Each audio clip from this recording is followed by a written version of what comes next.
he was self-educated, and he liked nature more than anything else, and just sort of opposite of what everybody else thought he should be.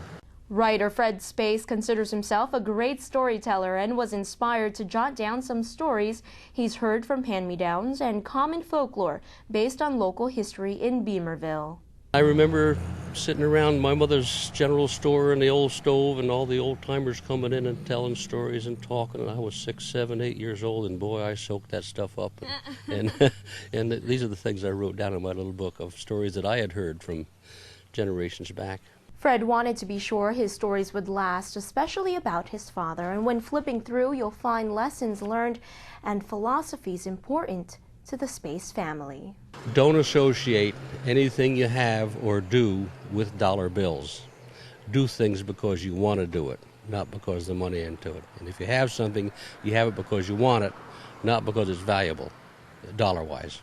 As a kid, I would pick up nails and straighten them out to use over the second time.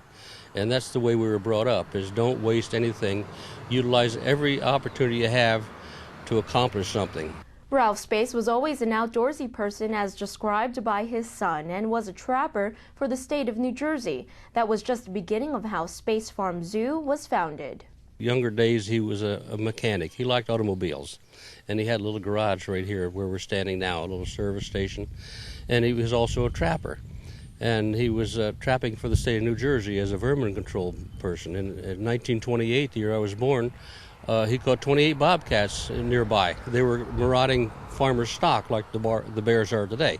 And instead of killing the animals, he kept them in cages, and people come out to see him. And there was a little come-along. He put in a Delco plant, which is an electric plant. There was no electricity here then in Beemerville.